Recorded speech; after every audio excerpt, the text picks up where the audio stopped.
and I'm the owner of La Morenita. Let's go. La Morenita, direct translation, actually means to be bronzed or tan. But in Mexico, we honor the Virgin Mary. And one of the nicknames that we call the Virgin Mary is La Morenita. The reason why we opened La Morenita is my son, he's autistic, nonverbal, and we wanted to build a place where he can be the owner and also run the restaurant on his own. We started in 2020 with cakes and breads out of our homes, and the location opened up in March 2024, and we jumped on it, and we've been here since. Our theme here is café and chisme, which means to come and spill the tea. Come and gossip here with your friends, which happens a lot.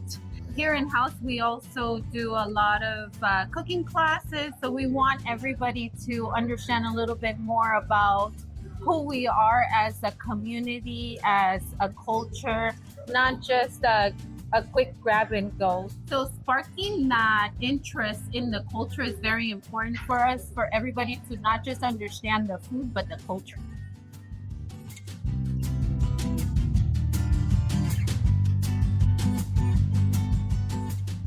Hi, I'm David Flamondon, and I'm the team guide of Medaway Games. Why don't we come inside and take a look?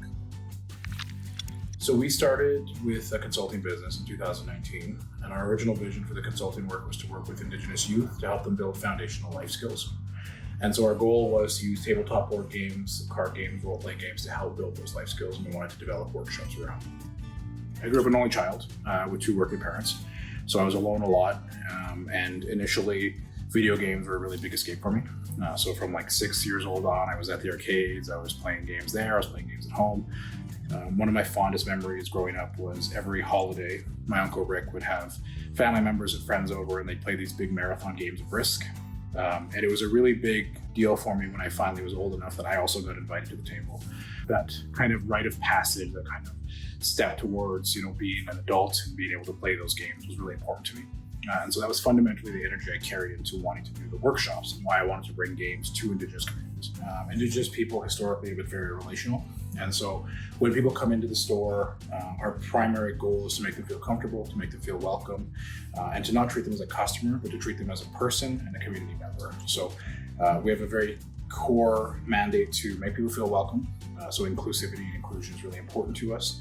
So we work very hard to focus on doing events that particularly cater to people who are historically excluded from tabletop games.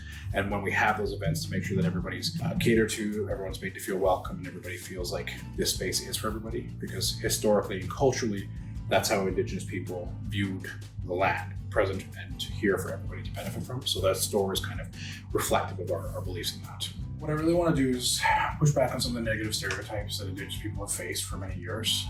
Alberta Avenue has always been a neighborhood that has a stigma to it. And while that stigma isn't always entirely tied to Indigenous people, the reality is we do have a high vulnerable population here. So for us, we wanted to represent what positive Indigenous community building looks like. And it's also giving me an opportunity to advocate on behalf of those folks.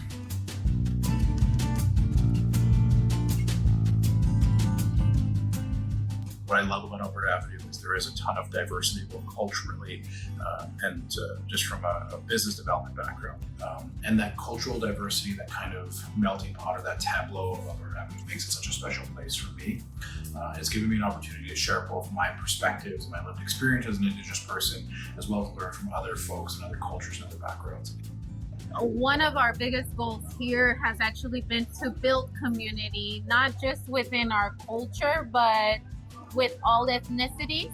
And building community is not just of a cultural thing, it's more of a having that sense of belonging where you have a spot where you can go and be you.